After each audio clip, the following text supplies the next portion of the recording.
Bonjour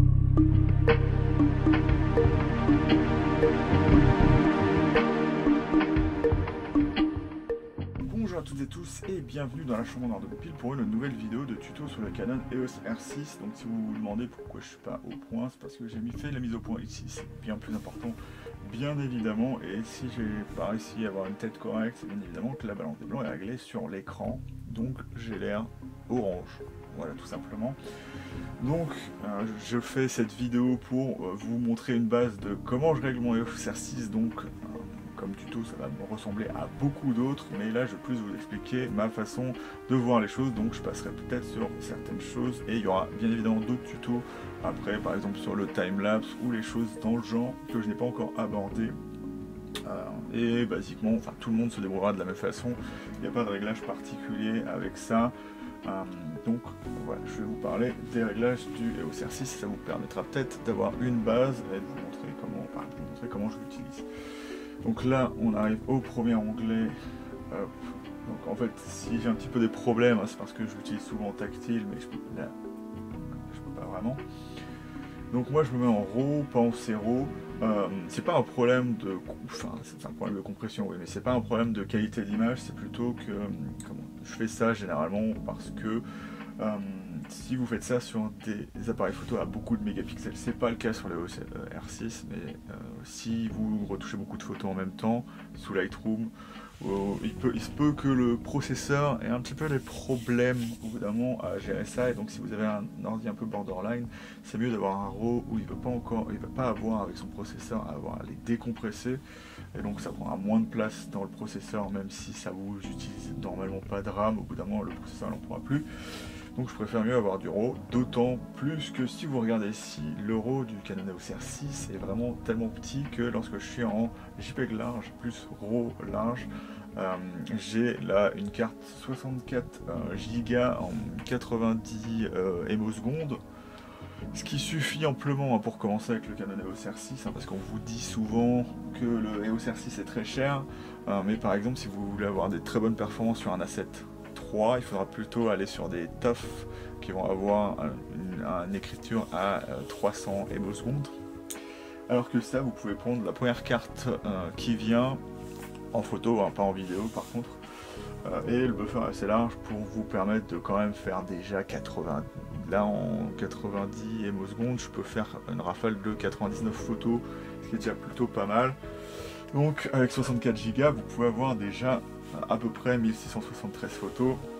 Après ça dépend des situations. En général, plus vous mettez d'amplification du signal, plus vous allez avoir des RAW qui seront épais et même des JPEG qui seront épais, mais ça varie entre 20 MB et 30 MB, donc c'est vraiment très petit. Voilà, merde, mince. Vas-y.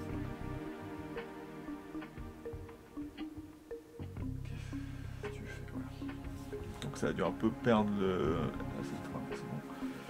Donc le recadrage d'aspect, vous avez des choix, je crois que les trois derniers choix ne s'appliquent que en JPEG, je ne sais pas pour le crop, mais vous avez le choix d'avoir le recadrage 1.6 qui est spécifique à Canon, puisque tous les autres en général utilisant des capteurs Sony, le recadrage est de 1.5 alors que Canon a voulu faire un capteur légèrement plus petit. Et donc on a 1.6, et donc les recadrages d'aspect que vous allez avoir, ça va juste relier dans l'image. Par exemple là ça donnera une image de la même dimension en hauteur qu'en largeur, donc bien évidemment vous serez limité à, si on regarde ici, à 3648 pixels de large et de hauteur maxi en JPEG, parce qu'en gros vous aurez normalement tout le temps votre image complète. En 4 tiers ça va légèrement encore une fois couper sur les côtés, et en 16/9 qui est notre format aujourd'hui vidéo et de télé, par exemple comme celle-ci qui est un peu plus haute que du 16/9 mais normalement du 16/9, vous aurez votre format plutôt cinématique, on va dire, si vous voulez faire des photos comme ça. Donc si vous faites du RAW, moi je vous engage à plus que faire ça, puisque ça ne se verra pas dans vos photos. Mettre le guide de cadrage, ce sera un peu plus simple, puisque vous pourrez quand même voir ce qui se passe à l'extérieur de l'image. Je ne sais pas si ça s'affiche directement dans le viseur quand vous le faites, mais moi je m'en sers pas.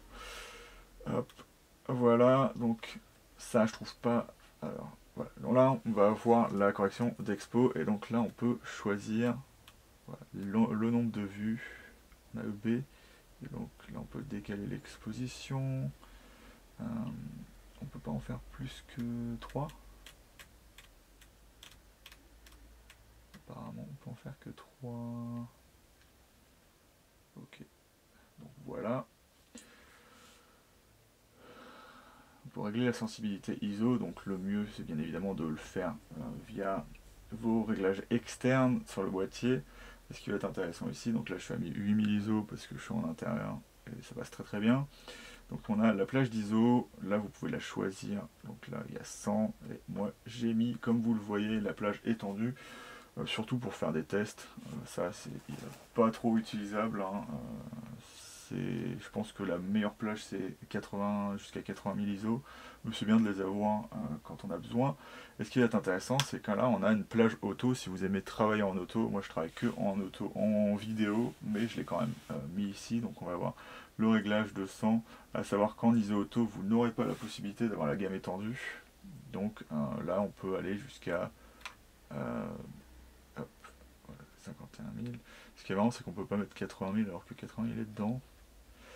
Donc voilà, je vais le laisser peut-être ici, voilà. Et sachez que c'est totalement correct, le EOS R6 jusqu'à 51 200 ISO, même à 80 000 comme je vous l'ai dit.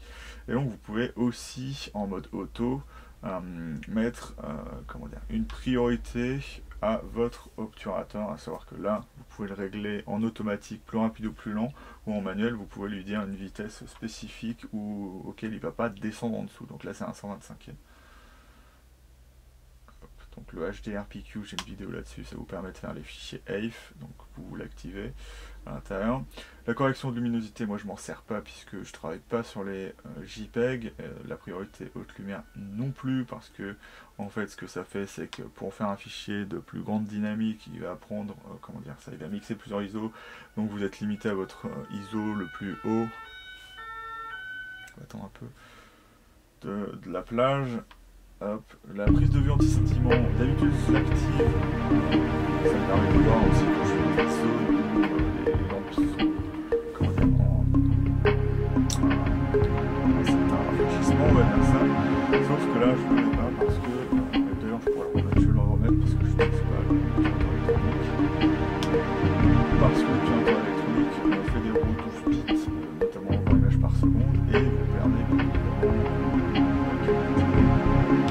shutter et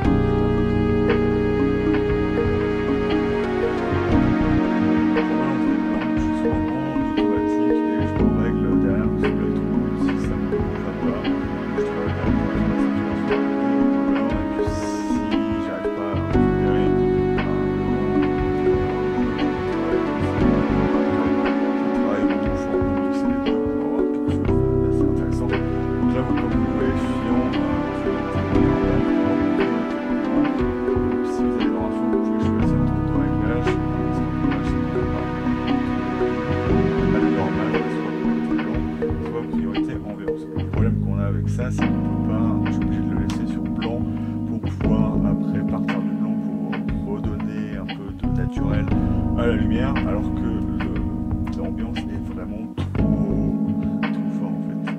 Lorsque c'est jaune, ça devient orange, et c'est pas ce que j'apprécie le plus, donc je préfère rester en blanc et essayer de me souvenir de la scène pour travailler ou le laisser en blanc quand ça me paraît correct. Donc là vous avez vos trucs habituels, et ce qui est intéressant aussi, c'est soit de le personnaliser, soit mettre en Kelvin, notamment si vous faites de la vidéo avec une lumière artificielle. Comme ça, vous n'avez pas votre environnement qui change tout le temps en fonction de soit la lumière qui passe, ou même si par exemple la lumière m'embête un peu par exemple pour avoir une balance de blanc tout le temps. Donc là on peut personnaliser la balance des blancs, donc là ce qu'il faudra faire c'est prendre une photo avec, choisir la carte balance des blancs en fonction de si vous voulez un style blanc, si vous pensez qu'il y a toujours certaines dominantes de votre appareil photo, l'espace de couleur, sRGB, il y a le Adobe RGB aussi, et comme c'est le plus utilisé, je peux le changer.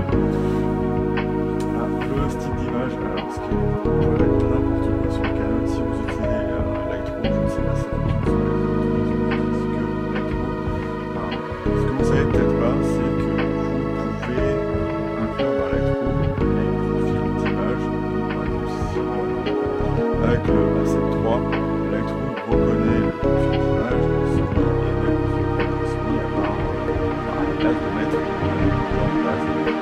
Chez Canon, on n'a aucune communication entre Canon et Lightroom, on n'a pas les profils neutres. Canon n'existe pas, la possibilité d'avoir des plugins payants, mais il n'y en a pas encore sur le R6 et le R5. Et ça, c'est ça, la donne neutre marche plutôt bien. Et donc, ce qu'il faut savoir, c'est que c'est la possibilité d'avoir un nouveau réglage de profil d'image. C'est dommage. Donc, ce que vous pouvez faire, c'est que tous les réglages de l'appareil photo directement dans votre réglage de roue. Vous partirez de nouveaux réglages. Donc, je sais pas vraiment ce que ça change, mais ça peut changer les choses. Donc en clarté, enfin clarté, ce qui est assez marrant, c'est que c'est un réglage maintenant qui est séparé, c'est le premier Canon qui font ça, les premiers appareils photo en général.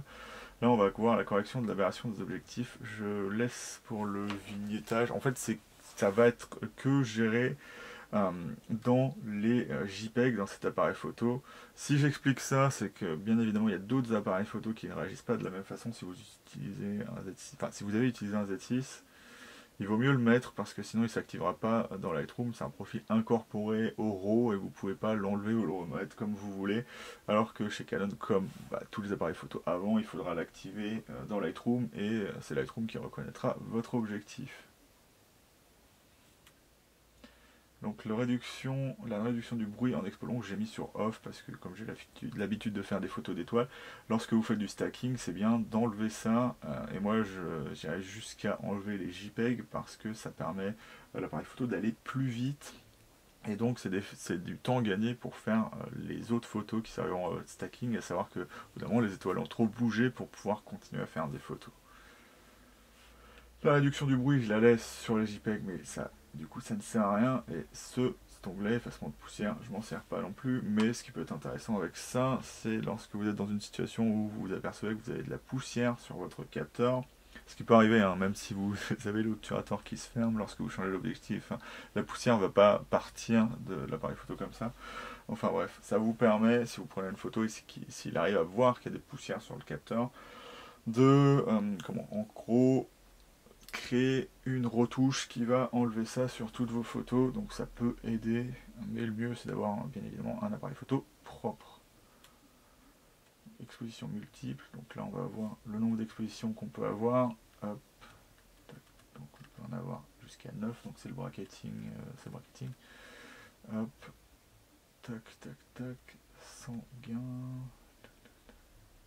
contrôle d'exposition multiple, voilà, on a plein de choses. Moi je me sers vraiment pas de ça en général, je fais pas vraiment beaucoup de HDR. Et donc ce qui va être par contre intéressant dans le mode HDR, ce qui revient exactement à la même chose que le mode d'avant, c'est que toutes les images prises pour le HDR, en fait, vous pouvez les garder. Donc vous pouvez créer un HDR et si ça vous plaît pas, réutiliser les images qui ont été prises pour votre HDR et faire ça comme vous voulez. Donc voilà, évidemment, il y a l'alignement auto qui est activé. Je sais pas pourquoi il pourrait être désactivé. Enfin, bref. Bracketing de mise au point. Donc là, c'est pour avoir une photo nette sur une plus grande plage que ce que vous pouvez faire de base. Vous avez le choix. Je sais pas si on peut faire plus que 300 photos. Non, si. Donc voilà, évidemment, on peut aller jusqu'à 999. Pourquoi il a mis 2? Je sais pas. Hop, annuler. Ah oui, parce qu'il commence à 2, parce que sinon ça fait rien. Voilà. Ok, et donc là, normalement, ça doit être les mètres, et là, vous pouvez lisser l'exposition. Donc encore une fois, c'est pas forcément des modes que j'utilise beaucoup, hop, mais comme je passe dessus, je vous les montre. Alors, minute sur intervalle, donc là, c'est évidemment l'intervallomètre qui est assez rustre, parce qu'on a que ça comme option. Voilà. Simplement, hop, minuteur bulbe. Alors, ce qui est marrant, c'est que bien évidemment, il va falloir le mettre sur pause B pour que ça s'active. Un des problèmes du EOS R6, hein. Hop, par exemple, si je fais ça, voilà, là, il va... Et ça fait quoi? Temps d'exposition, minuteur bulbe. Ah, ok, d'accord. Donc vous pouvez... Ça c'est intéressant si vous n'avez pas de télécommande. Ça va vous permettre, d'ailleurs, je pourrais m'en servir éventuellement un jour, c'est que ça va vous permettre de faire le temps d'exposition que vous voulez directement dans l'appareil photo avec vos réglages bulbes, donc ça va remplacer la télécommande. Je pense que vous pouvez mettre l'appareil photo en, comment dire ça, en retardateur, ouais. Et après mettre le réglage que vous voulez, comme ça bougera, l'appareil photo ne bougera pas lors de la prise de vue, ce qui est plutôt bien vu d'avoir regardé ça. Donc ce qui est marrant, c'est qu'on va avoir le mode d'obturation ici, je ne sais pas ce qu'il fait là. Donc en fait, moi je me mets en mode mécanique tout le temps. Vous avez vu, le mode électronique a disparu parce que j'ai mis le mode de flicker, donc de scintillement. Ah, ce qui est un peu dommage, voilà. D'ailleurs il me le dit, c'est ça qui est marrant, c'est qu'il me le dit, voilà, si, voilà, prise de anti-scintillement. Alors pourquoi ne pas mettre le premier rideau? Parce que, à cause de la physique, ça enlève des parties de votre flou, notamment du bokeh lorsque vous utilisez le premier rideau électronique. Donc c'est mieux d'utiliser l'obturateur mécanique. Pourquoi pourquoi le premier rideau existe? Eh bien c'est parce que sur des appareils photo comme le Z6 ou le A7 III, eh ben, il est vraiment violent, donc en fait l'appareil photo va en gros bouger vers le haut quand vous allez prendre la photo et redescendre de manière assez lourde lorsque la photo est finie. Pourquoi ça ne se sentait pas dans les réflexes? Parce que c'était dans la cinématique du miroir, et donc il y avait juste le mouvement du miroir qui était, comment dire, dans la cinématique, et on ne sentait pas l'obturateur se lever et se baisser, mais c'est beaucoup moins naturel comme ça. Ce qui est bien avec le EOS R6, du coup, c'est que, je sais pas comment ils ont fait Canon, mais c'est l'obturateur mécanique le plus doux qui existe, donc moi je l'ai laissé sur mécanique parce que ça me convient très bien, ce que je n'aurais pas fait par exemple avec le A7 III. Déclencheur d'obturation sans quart, je mets off parce que on peut mettre une photo dans l'appareil photo, mais on peut pas la sortir, donc c'est un peu genre pour dans les magasins montrer ce que ça fait comme photo. Ce qui est un peu dommage, c'est que si c'est une photo super réussie, ben vous l'avez dans l'os. Donc moi je préfère mieux qu'ils me disent non, tu ne peux pas prendre de photos, et donc ça aura un avantage. Après on verra ça, je vous en reparlerai. Parce que, bien évidemment, quand je fais les menus de manière linéaire, il y a des choses qui vont apparaître plus tard, et donc je vous expliquerai ce que ça va avoir comme rapport avec ça. Mode stabilisé. Donc, voilà. Donc ça, c'est vidéo, et c'est basiquement le seul réglage que vous avez dans l'appareil photo, ce qui est assez étrange. Par exemple, si vous êtes avec un objectif stabilisé, si vous enlevez la stabilisation de l'objectif, ça enlève toutes les stabilisations, donc la stabilisation sur le capteur aussi. Ce qui est un petit problème parce que des fois on aimerait bien garder une seule des deux stabilisations, notamment celle dans l'objectif qui va, par exemple en vidéo, avoir l'avantage de pas, comme le capteur ne bouge pas comme sur des plans comme ça, et ben ça va éviter ce qu'on appelle le wobbling, ce qu'on peut pas tout simplement enlever. Déclencheur tactile, j'ai désactivé parce que si vous avez vu ma vidéo sur le L-bracket Small Rig, pardon, et ben ça m'embête à chaque fois que je retourne l'écran, je prends une photo et ça me dérange. Revue d'image. Alors ça c'est un truc qui était très présent dans les réflexes, maintenant on a généralement il est désactivé, mais l'option est là. Et pourquoi c'est désactivé? C'est parce que comme votre viseur en gros c'est votre interface qui vous sert aussi à voir les photos, si à chaque fois que vous prenez une photo vous la voyez directement dans le viseur, c'est un peu embêtant, donc c'est désactivé de base, et du coup vous pouvez hop le changer. Donc voilà, ça peut marcher comme ça, et voilà. Et donc là, si j'ai durée de revue, en fait c'est ça le petit problème, c'est que il vous facilite pas la tâche au lieu de mettre écran, ce qui montre que c'est l'arrière du R6. Là il va être durée de revue, et là vous dites et donc c'est après que vous allez comprendre, ah en fait ça c'est l'écran. Et donc du coup ce que j'ai dit peut ne pas s'appliquer dans le EOS R6, parce que si vous mettez écran, il va pouvoir vous le montrer sur l'écran. Après il faut voir s'il active les deux en même temps. Je trouve ce qui est un peu... Je sais pas comment ça marche. Est-ce qu'il faut, dans le mode d'affichage, afficher à la fois l'écran et le viseur pour que ça marche? Ou est-ce que ça va allumer l'écran pendant que vous visez? Je ne sais pas. Et donc si vous le mettez dans le viseur, bien évidemment, voilà, il activera dans le viseur. Donc affichage haute vitesse. Pourquoi ça ne le met pas? Tout simplement parce que je ne suis pas en haute vitesse.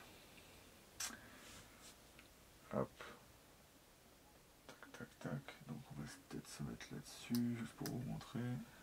Hop. Tac, tac. Donc H+, voilà. Ça ne marche pas. Attends. Mode d'acquisition. Ok, d'accord. Donc il faut que je sois sur H, pas H+.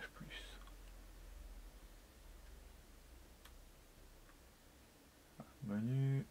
Hop.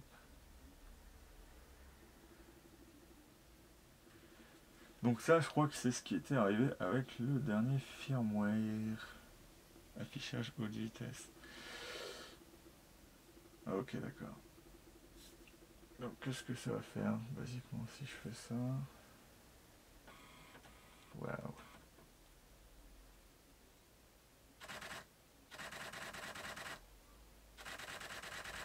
Ouais. Ça prend des photos. Donc ça va mettre, je pense, le même affichage que si je mets sur off. On découvre des trucs ensemble.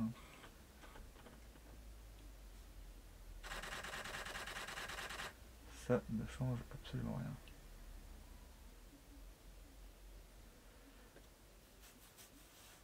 Ok.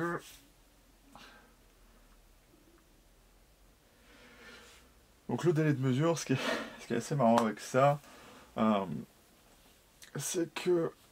Alors ça, j'ai un petit problème avec Canon, c'est que délai de mesure, ça va s'attacher à ce qu'on va avoir sur le boîtier, qui est la petite étoile, qui va vous servir de base, puisque moi je l'ai changé d'emplacement, à conserver l'exposition. Donc si vous êtes en exposition automatique, mais qu'il y a un endroit qui vous semble avoir le meilleur éclairage pour avoir la meilleure exposition de la scène, vous visez cet endroit-là avec le collimateur, vous appuyez sur l'étoile ou sur le bouton programmé pour ça, et vous allez pouvoir recadrer et prendre la photo, et ça conservera l'exposition jusqu'à arriver à la prochaine photo. Donc ce qui est assez bizarre chez Canon, c'est pour ça que j'ai mis le délai le plus court, c'est que lorsque vous appuyez sur l'étoile, normalement si vous appuyez dessus, si c'est fait de manière intelligente, et ben ça enlève la correction d'exposition, et ben non, ça la remet ailleurs, ça la remet ailleurs, ça la remet ailleurs. Donc quand j'avais 8 secondes, j'avais l'impression que j'étais bloqué dessus, alors qu'en fait pas du tout, donc c'est pour ça que je mets 4 secondes. Ce qui est un peu dommage, il pourrait y avoir le réglage, voilà. Tu vois, on peut mettre 30 minutes, c'est n'importe quoi. Il pourrait y avoir juste le réglage. Ça peut être intéressant en vidéo. Il faudrait que je vois ça. Mais ce qui est un peu dommage, du coup, c'est qu'il n'y a pas un mode où on vous dit, dès que vous appuyez sur étoile, ça enlève la correction d'exposition. Simulation d'exposition activée. Donc en fait, ce qui est marrant, c'est qu'on peut désactiver. Alors, désactiver, ce que ça va faire, c'est ça va vous mettre toujours une visée moyenne, donc à la manière d'un réflexe. En gros, ça va faire Il est en train de surchauffer là le A7 III. Putain la vache. Donc l'appareil un peu refroidi. Je pense que c'est le grip qui amplifie un peu la chaleur dedans, ce qui est un peu bizarre. Donc du coup, je comprends totalement qu'on puisse vouloir utiliser ce mode-là si on vient par exemple d'un réflexe et qu'on veut tout le temps avoir une exposition à peu près correcte et qu'on fait confiance à l'appareil photo, mais de manière générale, on va plus souvent utiliser ça sur un mirrorless puisque c'est quelque chose de plus utile et c'est un des avantages d'utiliser bien évidemment un mirrorless. Et là, vous pouvez juste, donc en gros, ça va faire comme désactiver, mais là, vous l'aurez juste activé lorsque vous appuierez sur le bouton de profondeur de champ. Voilà. Qui sert parce que, comme vous visualisez toujours dans le viseur, l'ouverture maximale de votre objectif. Ce qui n'est pas le cas sur d'autres appareils photo. Affichage de prise de vue. Donc là on a le réglage de la bascule, donc voilà, hop. Donc là c'est le viseur, c'est ça, ouais. Donc là c'est ce que j'ai dans le viseur de base et vous pouvez dans info régler ça, hop. Donc ça c'est mon paramètre personnalisé, donc j'ai mis juste ça ici et j'ai enlevé les autres choses me semble-t-il sur ce mode là, hop. Et ici il y a à peu près tout ce dont vous avez besoin, donc j'ai juste mis l'histogramme RVB en plus là-dessus. Affichage vert, viseur. Donc, vous pouvez afficher un quadrillage. Le problème c'est que contrairement à d'autres appareils photo, comme ce que j'aime bien chez Nikon, on peut pas affiler une touche à le mettre et l'enlever, donc je le mets pas. Histogram, donc on va avoir, comme je vous l'ai dit, RVB, et on va l'avoir en luminosité aussi, et sinon il y a la taille, donc soit petit soit grand. Moi je préfère mieux l'afficher en petit, puisque vous le voyez quand même pratiquement de la même façon, sauf que ça vous permet de viser beaucoup plus facilement. Donc l'affichage de distance de mise au point, moi j'ai pris l'habitude de le mettre pour notamment voir... Pourquoi c'est moi que tu me vois?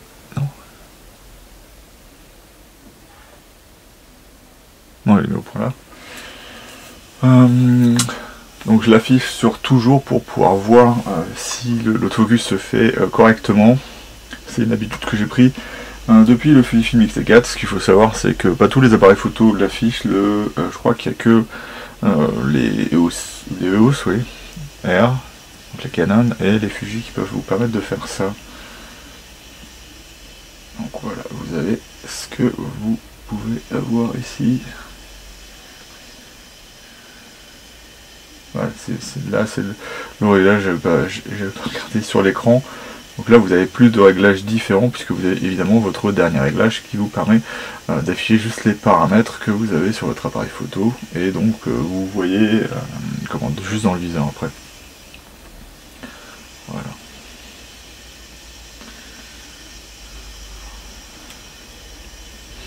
Donc, format d'affichage de viseur, moi je le mets sur 1, l'affichage 2 c'est pour les porteurs de lunettes. Donc si je porte des lunettes, j'aurais tendance à mettre le 2. C'est un mode qui a été clairement pensé, je pense, plus pour le EOS R5, puisqu'il a une définition plus grande. Là, vous allez vraiment perdre beaucoup en définition. C'est un peu dommage. Et les performances d'affichage, je le mets sur fluide. Bien évidemment, vous allez perdre... Pardon. Vous allez perdre de la batterie en faisant ça.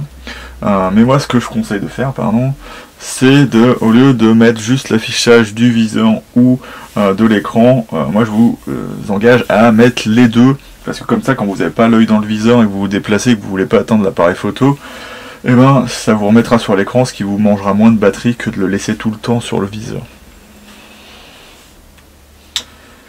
Donc là, ce qui est assez marrant, c'est que ça détermine l'enregistrement vidéo lorsque vous êtes en mode photo, ce que je considère être pas très intéressant. Pourquoi? Eh bien parce que c'est en automatique, vous ne pouvez pas choisir ce que vous voulez, vous ne pouvez choisir aucun réglage dessus, et du coup moi j'ai affilié mon bouton d'enregistrement pour la photo, pour faire autre chose qu'enregistrer de la vidéo. Donc ça, faites bien attention, ça servira si vous êtes sur votre mode M, AVTV, vert ou quoi que ce soit d'autre, ça ne servira que à modifier l'enregistrement de la vidéo en photo. Après, ça peut avoir quelques utilités lorsque vous voulez, par exemple, peut-être rapidement... Voilà, non, ça ne veut pas être utile parce que... Attends, qu'est-ce que je peux faire?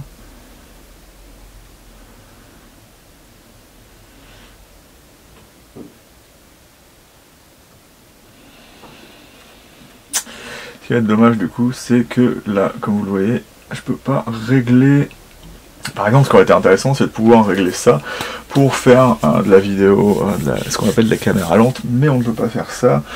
Mais on peut quand même mettre un réglage différent si vous voulez faire un petit clip de temps en temps lorsque vous êtes en mode photo. Mais ce qu'il faut savoir, c'est que vous êtes tout le temps en auto, donc vous allez régler rien du tout. Et le R6 n'est pas réputé être bon dans son mode automatique. Parce que Canon a voulu que vous utilisiez le R5 qui a des modes automatiques complets, vraiment tous les paramètres qu'il peut régler, beaucoup plus, comment dire, il y a un mode plus intelligent qui fait mieux les choses. Donc là on va aller après dans le mode AF, et je le rappelle, après ça je reviendrai en photo, enfin dans l'onglet photo lorsque je serai en vidéo pour vous parler de mes réglages en vidéo. Donc là je vais regarder quand même que le A7 III ne surchauffe pas. Donc opération AF, je me mets tout le temps au cerveau parce que quand j'utilise l'iPhone, et on va voir pourquoi c'est pour moi encore intéressant aujourd'hui, même si on a tous les collimateurs sur le capteur, puisque bien évidemment on est sur dual pixel, donc on n'a pas vraiment de collimateur, on a tout le capteur qui est disponible pour faire la mise au point. Et en fait ce qui est intéressant avec l'iPhone, c'est que vous pouvez arrêter d'appuyer lorsque vous êtes mis au point, et ça fera comme un one shot. Donc pour moi je vois pas l'intérêt d'utiliser le one shot. Et ce qui va être intéressant aussi en termes d'autofocus, j'en parlerai juste après dans l'onglet numéro 2. Pour l'instant, on va voir. Donc là, il y a la méthode AF. Là, j'ai enlevé cela, donc vous pouvez choisir directement ici, mais on programmera plus un bouton à l'extérieur du boîtier pour pouvoir choisir ça. Donc là, c'est le tracking d'objets et de visage. Là, c'est le collimateur précis. Là, c'est le mode normal que vous ne pouvez pas changer. Là, c'est les modes d'assistance qui marchent plus ou moins bien. Et donc ça, c'est mode large, mode vertical et horizontal. Donc ça... je l'ai mis dans mes paramètres personnalisés parce que ce qui va être dommage, c'est qu'on ne peut pas affilier ça sur un bouton, alors que c'est très important de passer de personne à animaux. Donc ça vous fera un aspect où il faudra tout le temps aller dans les menus pour aller chercher personne ou animaux. Donc pour l'instant il est sur personne et il pourra être sur animaux. Vous avez peut-être vu quelque chose, du coup voilà, la détection de l'œil n'est pas activée sur mon boîtier. On verra ça après, mais c'est parce que en fait j'ai pas le même mon iPhone ne sert pas à faire la détection des yeux, et du coup ma correction d'exposition, mon enregistrement de la correction d'exposition me sert à faire l'autofocus sur les yeux. C'est un paramètre que j'utilise bien évidemment que en photo, donc ça permet de faire du tracking d'objets. Et si vous avez quelqu'un qui passe dans le champ, il ne va pas essayer de chercher la personne. Si vous voulez des personnes, vous appuyez sur le bouton AF dédié. C'est un peu copié sur Sony, mais c'est bien qu'il l'ait fait. Donc voilà pourquoi j'ai pas la détection sur les yeux activée. L'AF continue désactivé aussi, parce que en fait c'est ce qu'on appelle dans d'autres appareils photo le pré-AF. Il va tout le temps essayer de faire en sorte de vous devancer pour faire l'AF. Le désavantage, bien évidemment, c'est que l'appareil photo fait l'autofocus tout le temps, donc vous entendez, par exemple sur 35 mm 1.8, vous l'entendrez tout le temps, ce qui n'est pas très intéressant, et en plus ça va user beaucoup plus vite la batterie. Donc là, l'AF cerveau en vidéo est activé, bien évidemment, il y a ce paramètre-là, parce qu'on peut faire de la vidéo directement en photo avec ça. Donc le paramètre de toucher, déplacer l'autofocus, c'est lorsque vous voulez, une fois que vous êtes dans le viseur, aller faire changer le collimateur sur votre écran. Ça peut être intéressant. Le seul truc qui est dommage, c'est comme l'écran est très loin de votre pouce lorsque vous avez vraiment la poignée, vous tenez la poignée, il faudra mettre le bout des doigts sur la poignée du Canon EOS R6 pour pouvoir régler correctement. Il y a quand même un avantage à ça, c'est que même sur les 5 derniers millimètres, il reste quand même assez sensible et vous pouvez changer le collimateur autofocus quand même de cette façon-là. Donc là je l'ai activé bien évidemment, je l'ai mis en relatif parce que en fait si vous êtes en absolu, il va regarder l'endroit que vous avez choisi de l'écran et dire votre collimateur est à l'endroit, comme parlant, si vous le touchez là, il va changer l'autofocus à l'endroit, alors que relatif il va juste le bouger par rapport à la position qu'il connaît de l'autofocus. Si vous comprenez à peu près ce que je veux dire. Ce qui est beaucoup plus simple, c'est mieux que d'avoir le truc qui se déplace directement. Donc en fait, si vous utilisez absolu, dès que vous touchez l'écran à un endroit, il va déplacer le collimateur à l'endroit. Voilà, tout simplement. Sinon, il va partir de la position et c'est en glissant qu'il va bouger l'autofocus. Et donc là, on va avoir la possibilité, bien évidemment, de changer la zone. Donc il y a des zones qui sont un peu étranges, genre bas ou haut. Et ce qu'il faut savoir avec ça, si vous l'activez, et c'est le cas sur tous les tactiles, je ne sais pas pourquoi c'est comme ça, si c'est une sécurité ou quoi, dès que votre nez touche, même si par exemple mon nez va basiquement arriver juste à côté du viseur. Ce qui va se passer, c'est que dès que je touche, le joystick devient beaucoup moins le mouvement du collimateur devient beaucoup moins sensible parce qu'il sent qu'il y a quelque chose sur l'écran et donc ça le perturbe un peu. Donc si vous voyez que votre collimateur, vous n'arrivez pas à le bouger correctement lorsque vous êtes sur le joystick, enlevez votre nez de l'écran si vous avez activé cette fonction-là. Paramètres de repère EMF, donc ça, je ne l'active pas, ça peut être intéressant en vidéo, mais j'utilise en général l'autofocus, donc c'est ce qu'on appelle le picking. Guide de mise au point activé, oui, faisceau d'assistance AF. Alors le faisceau d'assistance c'est activé, mais je m'en sers pas parce que c'est des choses que vous pourrez utiliser juste en one shot. Parce que ça se verrait un peu trop dans la FC, et puis en plus ça perturberait la fonction de l'appareil photo. Donc en fait toutes les aides de mise au point ne sont pas activées en lorsque vous êtes en AFC ou cerveau AF sur, comme le dit Canon. Donc c'est un des seuls intérêts à avoir ces modes là, c'est que dans le noir vous avez une assistance, mais comme vous avez la possibilité de directement utiliser le mode manuel même en autofocus et d'utiliser la loupe si vous n'êtes pas en tracking d'objet, et ben je trouve que c'est plus facile de le faire au final en manuel et je reste tout le temps en AFC. En termes de sensibilité, il est plutôt pas mal le Canon EOS R6, donc ça va me servir pas à grand. Voilà, on arrive au cas de l'AF cerveau, et donc c'est pour ça que je voulais parler du fait d'utiliser l'iPhone, donc un peu en introduisant ça, vous avez des cas spécifiques qui vont vous aider sur certains scénarios en mode cerveau. Donc on a deux paramètres qui se règlent ici, donc on a la sensibilité du suivi et l'accélération, si vous voulez accélérer ralenti. Donc moi j'aime bien le mettre comme ça marche souvent mieux pour ce que je fais, et donc on va avoir plusieurs cas typiques, pardon. Donc voilà. Ce qui est assez intéressant du coup, c'est que moi j'ai modifié le K3 pour me faire un espèce de petit cas personnalisé, puisque je voulais partir de ça, donc voilà, c'est pour ça que c'est le 3. Mais du coup, vous avez quand même l'affichage qui vous montre comment c'était de base, donc vous n'avez pas besoin de réinitialiser l'appareil photo pour retrouver les cas de base du live cerveau. Donc vous allez me dire, mais oui, mais ça n'explique pas pourquoi comment dire ça, utiliser l'iPhone. Donc juste dans le cas, si vous voulez changer les paramètres, il faut aller sur avec Rate. Et ben c'est par exemple vis-à-vis de ça. En fait, ce que j'utilise en général, c'est priorité initiale, donc en fait bloquer pour faire en sorte que même en tracking d'objets, il ne soit pas perturbé par tout ce qui bouge, ce qui est souvent le cas sur l'appareil photo. Du coup là je vois plus l'écran. Et donc comment faire pour changer de faire comme un changement de sujet, et ben vous pouvez changer en arrêtant le suivi, en rappuyant sur l'iPhone, même en allant au même endroit, il va essayer de changer de sujet si vous êtes légèrement à côté, et donc ça fera l'effet du changement de sujet, ce que vous pouvez pas forcément faire sur le déclencheur assez rapidement. Donc là vous êtes, comment dire, vous pouvez être concentré juste à faire l'AF et déclencher beaucoup plus rapidement en utilisant tout simplement l'iPhone. Voilà. Donc alors ça, ce qui est assez marrant, c'est que moi je m'en sers pas, donc je vais pas trop vous en parler. C'est que des cas utilisés pour le one shot. Le cerveau n'utilise pas ça. C'est un désavantage du coup du one shot, c'est qu'il est toujours en, comment dire ça, vous pouvez toujours utiliser le manual focus avec le cerveau, alors que le one shot il faudra un peu régler ça. Ici, on a la priorité de déclenchement sur l'AF One Shot, et ce qui est assez intéressant, c'est que du coup, il n'y a pas le mode cerveau, ce qui devrait y avoir sur tous les appareils photo. Et par exemple, chez Fuji, si vous voulez maximiser vos chances de prendre des photos, ce qui ne devrait pas être le cas, vous avez besoin de mettre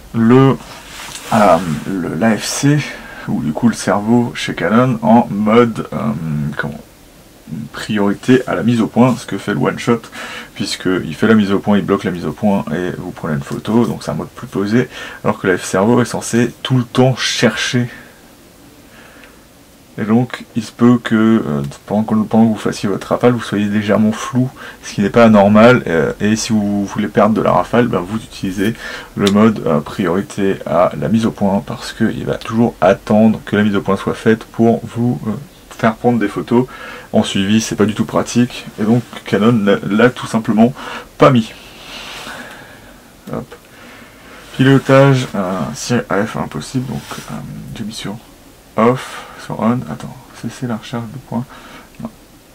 Ce qui est assez bizarre, c'est qu'au lieu de mettre juste on off, il y a ça, donc en fait ça, il va quand même chercher encore la mise au point, sinon il arrêterait de faire la mise au point, ce qui est un peu dommage, puisque on veut mettre au point, donc il faudrait à chaque fois réappuyer sur la mise au point pour recommencer.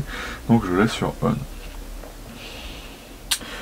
Donc voilà, c'est comme ça qu'on va limiter les zones AF. Donc on va prendre les paramètres qui vont le plus vite. Comme moi je le mets sur un bouton où c'est le clic qui change le paramètre à chaque fois, ça va pas dans le menu, ça change à chaque fois, ça fait des sauts de mode en mode, enfin de méthode AF en méthode AF, comme il dit ici. Et donc j'ai enlevé ça parce que ça ne m'intéresse pas. Principalement j'utilise les deux ici, ce qui est dommage c'est que moi j'enlèverais bien celui-là, mais je peux pas puisque c'est le mode de base du R6, donc il faut bien faire avec. Donc MFN, voilà, son contrôle de la méthode AF, je l'ai mis sur le MFN. Et si vous mettez sur ça, ce qui change, c'est que ça vous prend une des routes commandes, donc celle du haut, donc celle de l'ouverture, pour changer votre méthode AF, enfin la méthode AF, ce que je trouve pas utile puisque c'est pas un réglage qu'on règle assez souvent. C'est un réglage qu'on règle souvent, mais pas assez souvent par rapport à l'ouverture pour changer ça et mettre ça dessus. Voilà, tout simplement, et ça enlève une des molettes, ce qui est un peu dommage. Donc je l'ai mis sur MFN. Hop. Donc AF collimateur lié à l'orientation, je ne change jamais ça, puisque ça veut dire qu'à chaque fois que vous orientez votre appareil photo de manière différente, votre collimateur se barre ailleurs, alors que c'est beaucoup plus organique de changer naturellement le collimateur de place quand vous savez où il est, plutôt que de vous souvenir où il était à un moment donné où vous avez décidé en vertical de le mettre. Voilà. Donc collimateur AF cerveau initial pour... donc ça je crois que j'en avais pas parlé. Alors vous pouvez mettre le mode auto, et en gros ce que va faire le mode auto, c'est qu'il va s'initialiser par rapport à ce qu'il a envie de prendre. Moi j'estime que j'ai envie de savoir, enfin je veux lui indiquer où il va faire la mise au point, donc je le mets sur régler AF pour machin. Et pourquoi je le mets là? En fait ce qui est assez intéressant, c'est que si l'AF d'objet ne me donne pas satisfaction, lorsque je passe au collimateur d'après, il sera à la même place. Alors que ça, en gros, il peut bouger indépendamment des autres modes. Donc en gros, vous pouvez avoir le collimateur là, et puis lorsque vous passez sur l'AF précis, collimateur précis, celui d'après, et là vous l'avez au milieu. Ce qui est pour moi pas pratique du tout, et donc je préfère mieux travailler comme ça. Donc j'ai mis ce petit réglage là. Donc la rotation, dans Nikon, j'aurais pu la mettre dans l'autre sens, mais en fait je me trompe tout le temps dans n'importe quel appareil photo, donc c'est pas le problème de ça. Donc sensibilité de bague de mise au point, donc ça c'est utile si vous voulez simuler en fait, en gros avoir une vraie bague de mise au point à l'ancienne. Ça c'est bien lorsque vous voulez bien faire le réglage de manière égale. Par exemple moi quand je fais l'autofocus sur les étoiles, c'est ce qui me sert le plus, donc j'ai laissé sur ça plutôt que d'essayer d'aller vite à un endroit. Voilà. Donc la sensibilité de sélection du collimateur autofocus, c'est quand vous utilisez le joystick, ça va vous permettre d'aller beaucoup plus vite d'un endroit à l'autre. Alors pourquoi il y a ce réglage là? Parce que des fois c'est un peu trop rapide, donc vous pouvez le mettre sur 0 en mode c'est peut-être mieux comme ça. Moi je le mets sur plus, parce que comme il y a vraiment théoriquement beaucoup de collimateurs, même si c'est pas vraiment des collimateurs, puisque je me rappelle le dual pixel se fait sur tout le capteur, c'est plutôt Canon qui a limité des collimateurs à une certaine zone pour pouvoir faire la mise au point. Et ben c'est bien pour aller d'un côté à l'autre du capteur tout simplement. Et donc voilà en photo. Donc là je vais passer en vidéo. Donc cette vidéo va durer 20 milliards d'années, je le pense. Hop. Voilà, donc ça c'est un truc à éviter. Donc je vais enlever le son sur la télé. Ça m'arrive tout le temps quand je mets la vidéo là-dessus. C'est qu'on va avoir une réaction en gros de l'ampli de la télé et du micro de l'appareil photo qui va créer un Larsen. Donc voilà, je suis en vidéo. Ah, il s'est mis... Voilà, et donc vous avez vu qu'il y a des choses qui ont changé. Donc on va se remettre en photo, en mode appareil photo, on va dire ça. Donc on a le mode d'exposition qui est accessible aussi par le menu Q. Donc il n'y a que ça, auto, manuel. Donc ça sera simple pour vous. Moi c'est toujours manuel. Donc là je travaille en 4K 24 images par seconde, puisque la plupart des choses que j'utilise le 4K 24 images par seconde, c'est celui qui est le plus facile à utiliser au final, qui a rendu un peu cinématique et qui fait moins surchauffer le R6 et qui me permet d'avoir des cartes pas très grosses.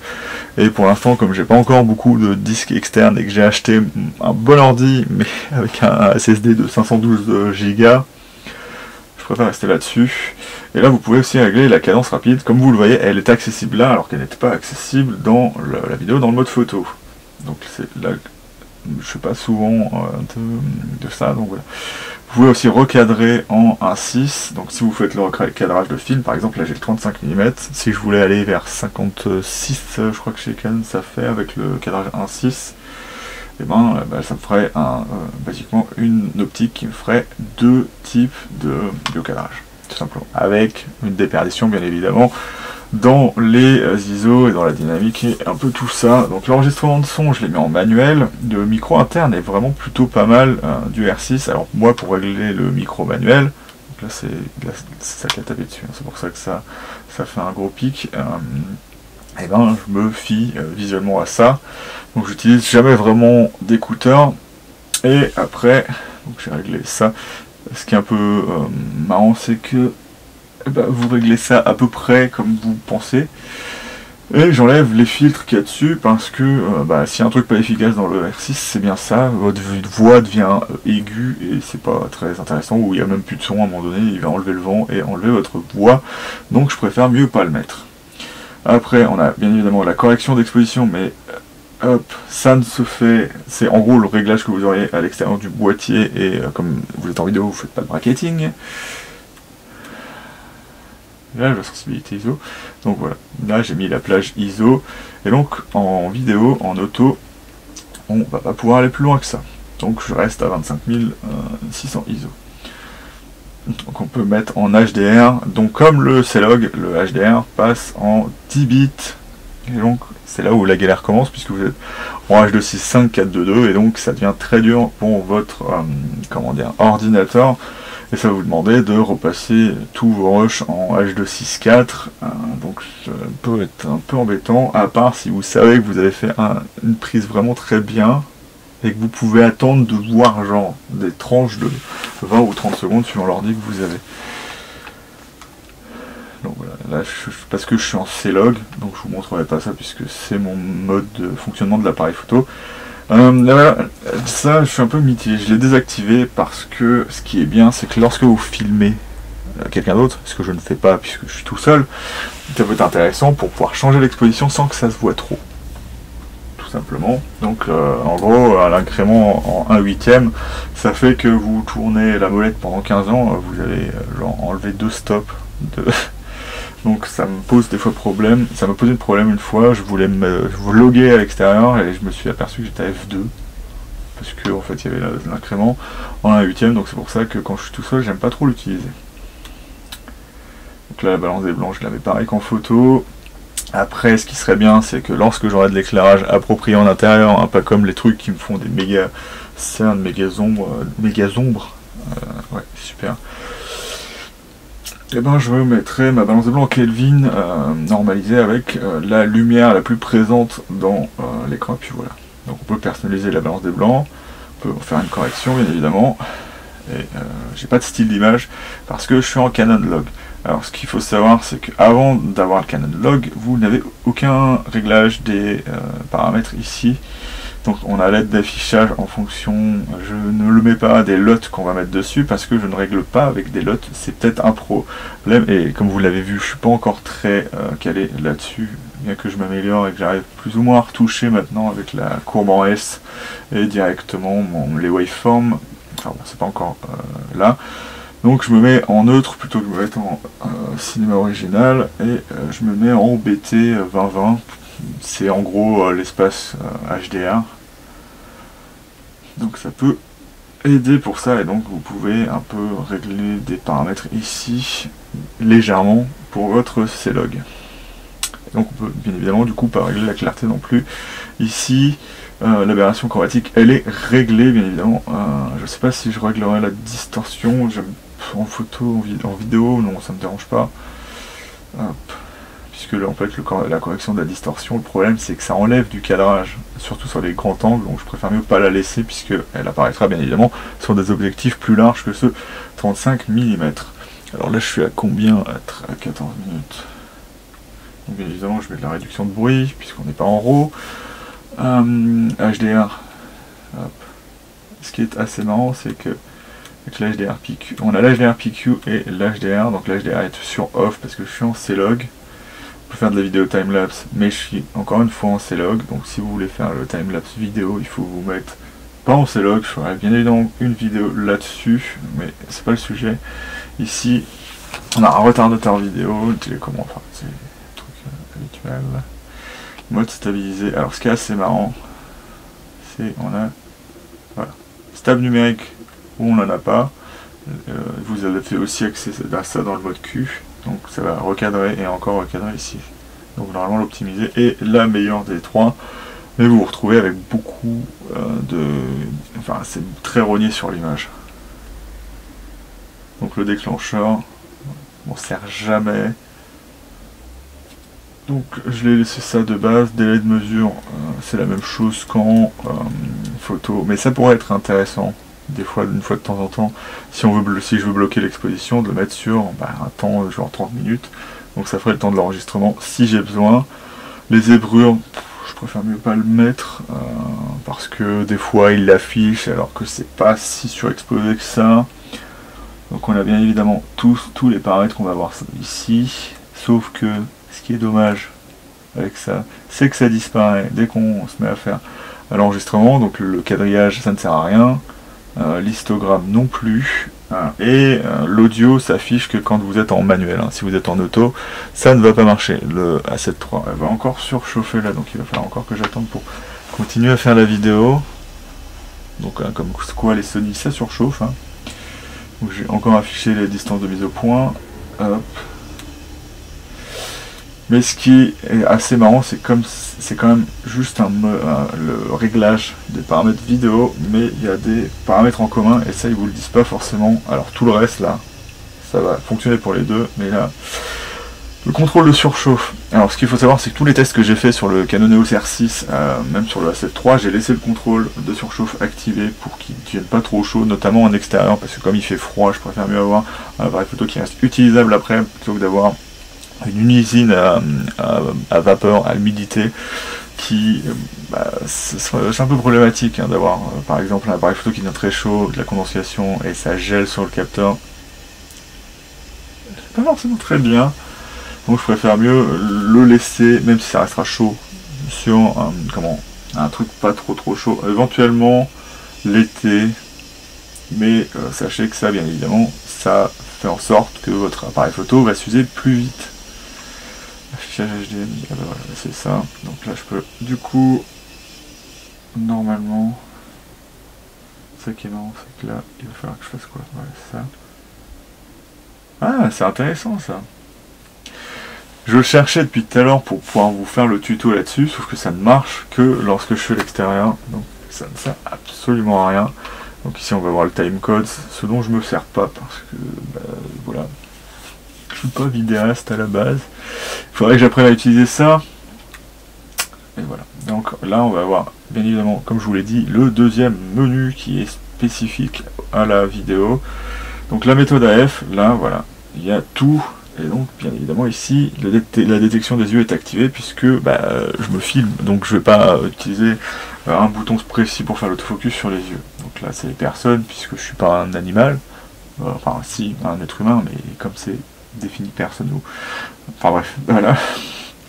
Détection des yeux activée, cerveau vidéo activé, donc ça fait l'autofocus tout le temps, mais c'est intéressant en vidéo de le faire. Le paramètre de toucher déplacé, je sais pas pourquoi il est activé, mais à mon avis il s'active à partir du moment où vous le demandez en photo.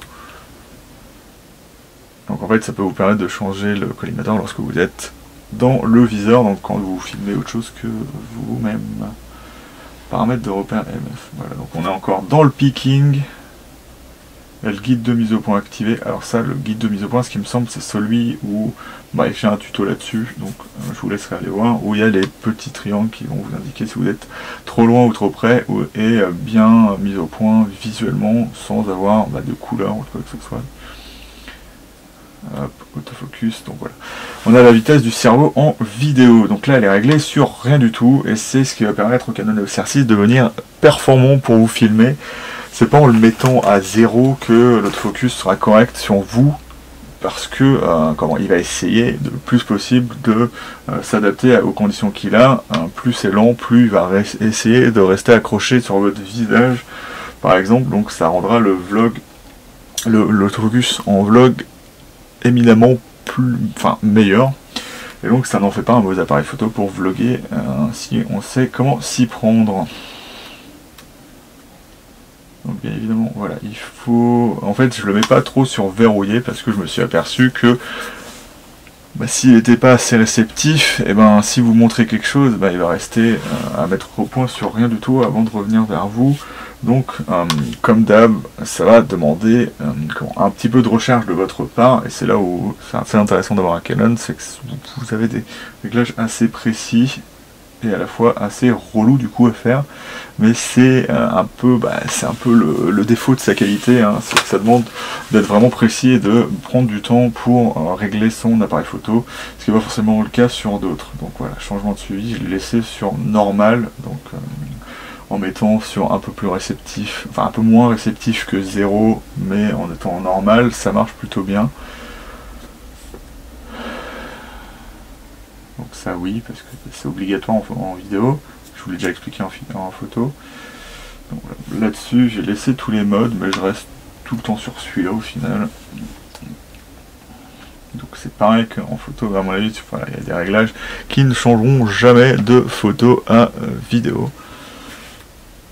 Donc rotation, voilà, on peut le changer et il y a toujours, voilà, comme vous le voyez, ça c'est exactement pareil qu'en photo. Donc c'est ça qui va être assez étrange, c'est que sur le R6, il y a à la fois des réglages pour chaque paramètre, enfin, photo, vidéo, et il y a des trucs qui sont dans chaque type de réglage, mais qui se rejoignent. Donc faites bien attention à ça. Hein. Donc du coup, donc là je vais passer sur les deux prochains menus, puisque c'est des choses pour pouvoir à la fois retoucher vos RAW pour les transformer en AIF ou transformer vos AIF en JPEG. Et du coup, hop, ça va pas trop avoir de rapport avec ma façon de régler le R6. Et donc il y a aussi ça que je ne vais pas forcément activer, enfin vous montrer, puisque ça n'attrait pas trop aux paramètres du Canon EOS R6. Donc des fois il y a peut-être des choses où vous allez être un peu perdu parce que en fait Canon a fait sa propre sauce et a mis des éléments qui sont pas forcément très faciles à comprendre à certains endroits. Hop. Donc là, ce qui est intéressant avec ça, c'est de quand vous séparez photo vidéo, voilà, vous avez en 1 la photo. D'ailleurs c'est un problème que j'ai eu là avec le A7 III. Ce qui est bien avec le R6, c'est qu'il est en UHS 2 sur ces deux cartes, et que de base du coup vous savez que vous avez la photo en 1 et la vidéo en 2 si vous séparez. Sur le A7 III c'est l'inverse, donc je viens juste de supprimer mes photos que j'avais faites parce que je voulais formater ma carte vidéo. Ah, super, génial. Et donc en séparé, ce qui va être intéressant, c'est que si vous activez pas l'overflow, je sais pas si on peut le faire là, d'ailleurs c'est marrant ça. Est-ce que j'ai fait désactiver, option d'enregistrement, voilà, vous pouvez enregistrer, changer de carte auto, voilà, ce qui s'appelle l'overflow. Moi, ce que je n'aime pas, donc je fais ça. Bien évidemment le R6 ne peut pas enregistrer la vidéo sur les deux cartes, donc les vidéastes auront des problèmes, mais vous pouvez enregistrer les photos en redondance sur les deux cartes. Donc moi ce que j'ai fait, c'est de mettre ma photo sur un et ma vidéo sur l'autre. J'ai jamais eu trop de problèmes de corruption de carte, voire même aucun sur des appareils photo modernes. Et donc ce qui est assez intéressant par rapport aux paramètres que je vous ai dit tout à l'heure, où j'ai fait ne pas prendre de photos ou de vidéos, en fait dès que vous enlevez la carte qui est dédiée à l'un ou l'autre, il va jamais repasser sur l'autre. Et pour moi c'est très intéressant, parce que par exemple quand j'ai mon Fuji X-T4, il faisait de l'overflow sans que vous lui demandiez. Donc en gros, vous utilisez votre carte vidéo, votre carte vidéo, vous enlevez la carte vidéo, et passez la vidéo sur la photo, vous remettez la carte vidéo, il fallait vous-même revenir dans le menu pour le remettre, alors que là, tout est séparé, reste séparé, et c'est bon. Voilà. Hop.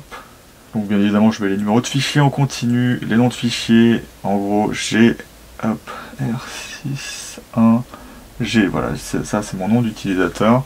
Et donc vous pouvez avoir des réglages pour plusieurs utilisateurs différents, donc ce qui est plutôt intéressant. Mais moi j'ai mis, en gros moi ce que je fais c'est mettre le nom de l'appareil photo et mettre mon nom de famille ou mon nom derrière. Comme ça je sais, même si je fais des dossiers spécifiques pour chaque appareil photo, je sais d'où viennent les fichiers de chaque appareil photo. Et comme ça, j'ai pas de problème de, comment dire ça, si c'est mi DSC par exemple sur les Sony je crois, moi j'ai pas de problème avec les différents appareils photo, comme ils ont des noms différents, les photos vont pas, vont pouvoir être réglées ensemble. Et ce qui est intéressant avec le Canon, avec les noms de fichiers bon ça n'a rien à voir avec mon réglage perso, c'est qu'au moins ils suivent la numérotation des photos. Alors que Sony ou l'autre chose comme ma Pocket 2, à chaque fois que vous reformatez la carte, ça repart de 1, ce qui est un peu chiant, alors qu'en photo, vous avez bien votre numérotation continue sur le A7 III. Enfin, c'est assez bizarre, alors que sur le R6, ça suivra tout le temps la continuité, à la fois photo et vidéo, donc c'est intéressant de ce côté-là, vous n'avez jamais de problème avec l'un ou avec l'autre, même si c'est pas le même format, donc ça ne devrait pas rentrer en conflit, c'est un peu moins perturbant de ce côté-là. Donc là, on a le formatage de carte, la rotation automatique que je désactive parce que en fait en visualisant je préfère mieux avoir la définition maximale, donc je préfère mieux retourner l'appareil photo plutôt que de le regarder en vertical et de voir pas grand chose, voilà tout simplement. Ajout de l'info de rotation, alors ça je vais le désactiver parce qu'en fait le problème que ça fait et pourquoi il y a ça. Si vous faites de la vidéo pour Instagram, en fait, en gros, lorsque vous mettez votre appareil photo en vertical, il va le détecter, et ça m'est déjà arrivé avec le R6 que lorsque je commence la vidéo, et c'est pareil sur le A7S III par exemple, vous commencez la vidéo dans un sens, il va la laisser dans le même sens. Donc en gros, il faudra le retourner dans Premiere ou dans votre logiciel de retouche vidéo pour pouvoir le remettre dans le bon sens. Sinon, il s'affichera en vertical. Donc si vous voulez faire de l'Instagram, ce sera correct et il se mettra directement dans le bon sens, mais moi du coup je le désactive parce que je fais que de la vidéo en horizontal. Voilà. Donc là vous avez le réglage de vos paramètres qui arrivera de toute façon au début lorsque vous activerez l'appareil photo. Là c'est si comme moi, lorsque vous avez réglé votre appareil photo, vous avez mis le mauvais jour, vous pouvez toujours retoucher ça ici. Langue bien évidemment français, le système vidéo je le mets en NTSC pour correspondre à YouTube bien évidemment, mais sinon je le mettrai en PAL. Ce qui va être intéressant par rapport à par exemple Sony, ce qui est dommage c'est que ça ne le fasse pas en continu, donc vous ne pouvez pas faire 25, 50, 60 images par seconde en même temps, et là vous pouvez le changer sans avoir à formater la carte, alors que Sony il sera pas content lorsque vous passez en PAL ou en NTSC. Donc là, l'affichage des ailes, je le mets en petit, on peut le mettre en standard, donc là ça me montre la taille que ça a. Lorsque vous êtes dans un mode, il va vous expliquer vite fait ce que ça fait. Signal sonore tactile, j'ai mis non. Hop, volume du casque sur 8, voilà. Le mode écho, ça vous permet de déterminer quand le viseur va se désactiver. Donc je l'ai mis 3 minutes là. Ah oui, voilà, le problème du Canon EOS R6, c'est que sur tous mes appareils photo, je mets 2 minutes, mais là c'est super long.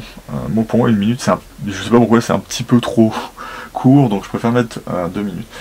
Le mode veille, c'est un des pires trucs qui existent. Ma mère l'utilise sur son M6. En gros, dès que vous faites rien, l'appareil photo se met à plus réagir. Bon, il sort très vite de la veille lorsque vous mettez en mode veille, mais c'est quand même un peu embêtant. Affichage des viseurs, écran viseur auto, je ne sais pas ce que ça fait. Ah oui, en gros le mode 1 c'est toujours le viseur qui est toujours affiché, c'est toujours mieux de faire ça, et sinon vous pouvez choisir le viseur tout le temps, mais je considère pas ça bien. Si vous voulez pas avoir de latence et vraiment tout le temps shooter, par exemple si vous faites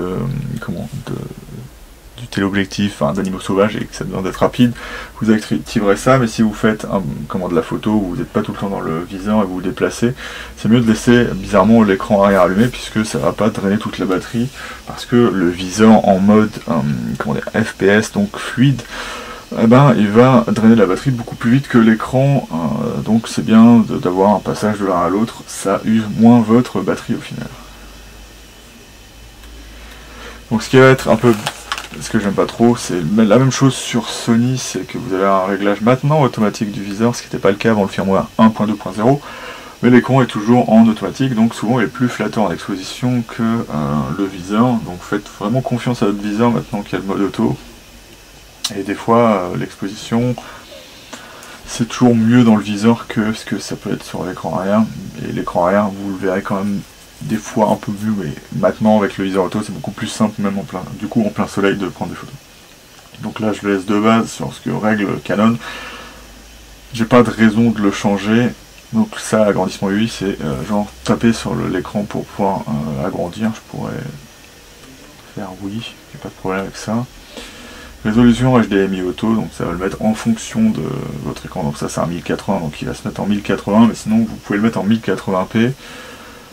Commande tactile sensible, voilà, donc pour être standard, donc là ça vous permet d'accéder au menu, donc là ce que je peux pas faire vu que je suis sur l'écran beaucoup plus rapidement. Verrouillage multifonction, donc en fait, ce que je vous ai pas dit c'est que si, mais, enfin je le dis souvent, mais si il met une étoile, c'est que vous avez modifié votre menu, donc ça peut vous aider à savoir ce qu'il y a de modifié dans votre appareil photo.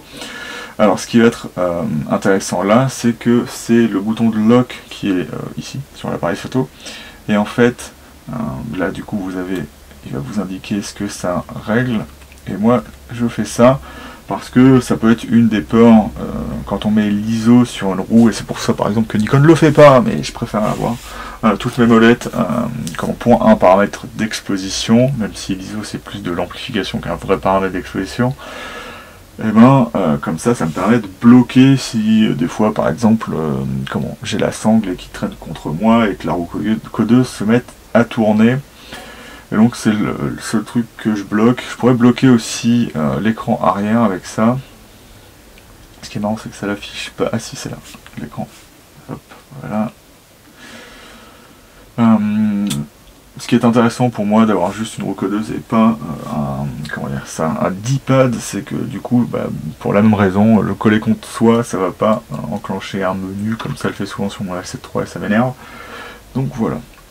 Alors, obturateur à l'arrêt, vous pouvez vous dire c'est étrange parce que je le mets sur ouvert. Quand je change un objectif, je le remets sur fermé. Mais lorsque je l'ai là, et que par exemple je vais dehors, je me déplace sans le bouchon et on sait jamais. Les Leica étaient réputés avoir leur obturateur qui est au fond parce qu'il était fermé avec l'optique et le soleil qui arrivait directement dedans. Et d'ailleurs Canon conseille bien évidemment de mettre son bouchon si vous avez l'obturateur fermé lorsque vous l'avez tout simplement avec vous. Donc moi je le laisse ouvert pour pas avoir ce problème de toujours devoir remettre le bouchon de l'objectif devant. Il faut juste se rappeler qu'à chaque fois qu'on change d'objectif, il va falloir fermer le rideau. Mais moi ce que je dirais c'est que si vous faites assez attention lorsque vous changez vos objectifs, il n'y a pas de raison de le fermer. Le fermer c'est bien quand vous changez vos objectifs à l'extérieur, mais de toute façon vous allez avoir de la poussière, elle arrivera moins vite sur le capteur, mais comme c'est quelque chose d'électromagnétique, au bout d'un moment ça va attirer la poussière. Donc le mieux c'est d'essayer d'avoir l'appareil photo le plus propre possible, au moins sa baïonnette lorsqu'on change d'objectif. Donc là on peut nettoyer le capteur, j'ai un tuto là-dessus pour savoir comment vous pouvez remapper via le nettoyage manuel le capteur. Hop, donc vous pouvez choisir bien évidemment quand le faire, mais voilà, ça c'est de base, et donc c'est pas vraiment un paramètre très intéressant à prendre en compte. Hop, donc ça, ce qui est dommage, c'est que je crois que j'ai mes réglages de ça, mais vous pouvez pas régler ça pour la vidéo, ce qui est un peu embêtant. Donc là on a l'info de batterie, ce qui est quelque chose d'assez intéressant. Il n'a pas trop baissé depuis tout à l'heure au final. Donc là il y a 87 déclenchements. Lorsque j'ai commencé cette vidéo, il était à 78% de batterie. Sachant que là il surchauffe le A7 III, donc je laisse passer des fois 5 minutes avant de continuer la vidéo. Info de copyright, donc ça va avoir votre nom, donc voilà. C'est des trucs de base que vous réglerez vous-même. Le firmware, je ferai une vidéo juste si vous savez pas comment changer le firmware.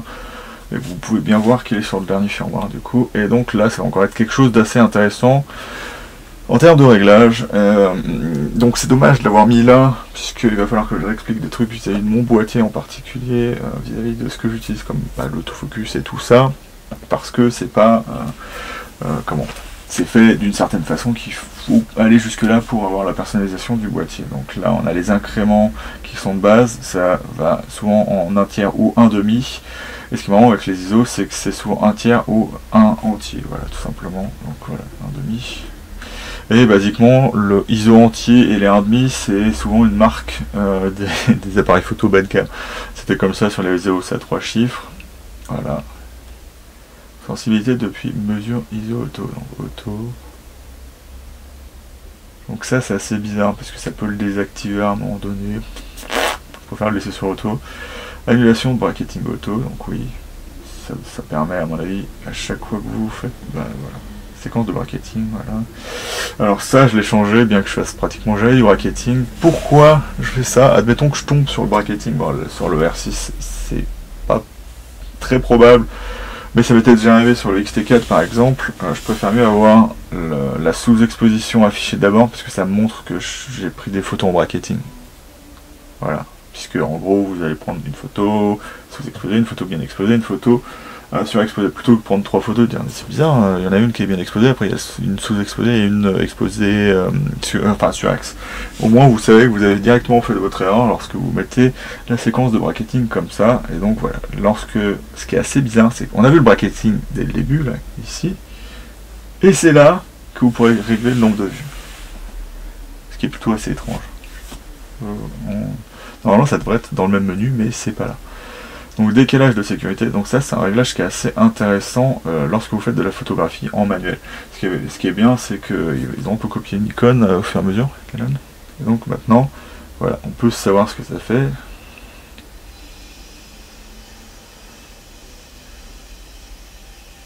Voilà. Donc en gros ça permet de bloquer un certain niveau d'exposition et de faire varier les paramètres en fonction de ce que vous aviez en fonction de la scène, ce que je n'utilise pas du tout, mais c'est là.